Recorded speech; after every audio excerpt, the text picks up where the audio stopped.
Pemirsa, tradisi roan atau kerja bakti jamak dijumpai di sejumlah pondok pesantren di tanah air. Kerja bakti dipandang sebagai salah satu pengabdian santri, juga sebagai ikhtiar menggapai keberkahan. Seperti apa fenomena kerja bakti di pondok pesantren? Selengkapnya hadir dalam Benang Merah Suka Duka Santri.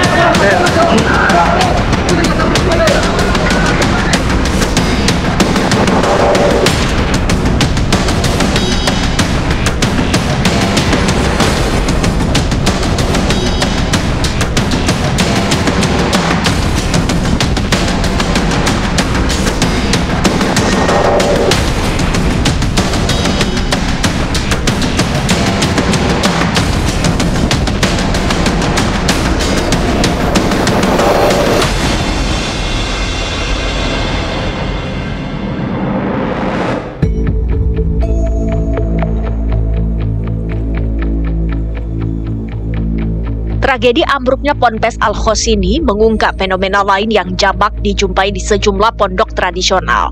Istilahnya roan atau kerja bakti yang mengacu kepada kegiatan fisik santri ikut membangun ponpes. Semestinya hal ini tidak terjadi ya. Sekarang kan eranya sudah berbeda dengan 30 atau 40 tahun yang lalu gitu. Apalagi kalau melihat di media sosial ada murid-murid santri ikut ngecor seperti itu, sebenarnya kan itu udah menyalahin aturan.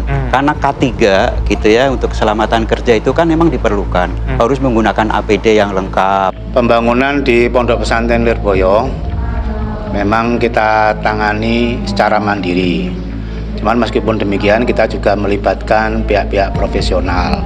Jadi kalau di pesantren itu pembangunan kamar atau pembangunan lokal sekolah ini sebagai lahan amal lah. Jadi sehingga keterlibatan santri dalam hal ini ya cukup besar. Mereka membantu pekerjaan tukang ya dengan harapan bahwa apa yang mereka lakukan itu bisa menjadi amal jariah gitu. Artinya mereka cuma sebatas membantu ya? Oh ya, membantu saja. Ya mungkin kalau di dalam pembangunan itu ya semacam kuli aja lah. Ya, kalau tukang tetap dari tukang yang profesional. Bagi santri, kegiatan roan atau kerja bakti adalah salah satu sarana menggapai berkah. Harapannya apa yang mereka lakukan selama di pondok tak hanya menebar manfaat, tetapi juga berlimpah pahala. Pada dasarnya tradisi roan ini tidak ada masalah sebetulnya ya. Memang kalau kita lihat akar historis pendidikan pesantren ini, dia terintegrasi dengan masyarakat sebetulnya. Jadi dia menjadi bagian yang tidak terpisahkan, dan kegiatan-kegiatannya itu banyak yang bernuansa gotong royong gitu ya. Nah, tapi memang semakin ke sini kan lembaga pendidikan itu kan semakin bertransformasi ya. Skalanya juga semakin besar, jumlah peserta didiknya juga semakin besar, dan tentu juga pembangunannya juga semakin masif. Tradisi roan ini perlu ditransformasikan, jadi dia mesti terukur ya, tidak untuk hal-hal yang punya risiko tinggi. Jika yang dimaksud kerja bakti hanya sekadar pelengkap, boleh jadi tidak terlalu soal. Ada standar-standar baku yang harus dipatuhi di sana. Saya sampaikan kepada masyarakat, khususnya para kiai, para tokoh-tokoh pesantren, cukup satu kali ini saja.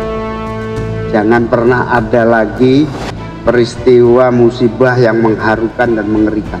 Kami memahami banyak yang menjaga independensinya, banyak yang ingin tidak melibatkan berbagai kalangan, tapi mohon betul, ini undang-undang bahwa izin PMP juga harus dilakukan.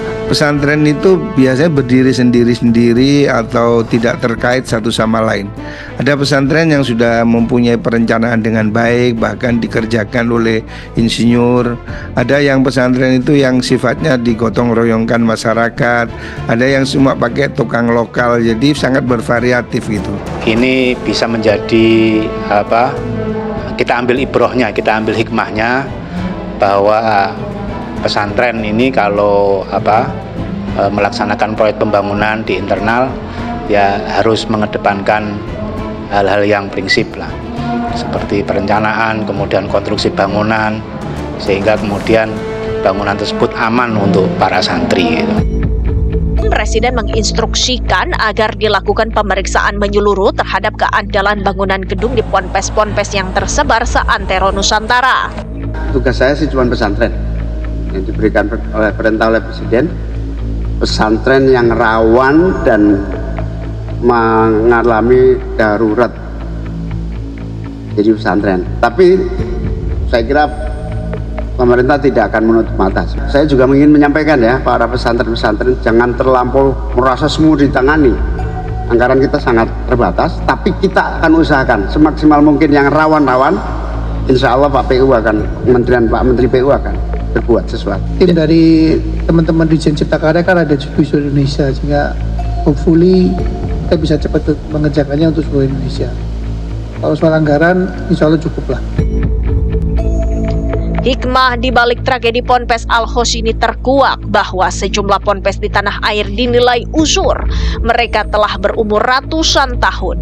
Lebih memilukan lagi, lantaran dari sekitar 42.000 ponpes yang ada di tanah air, hanya sekitar 50 pondok saja yang mengantongi persetujuan bangunan gedung. Mengapa bisa?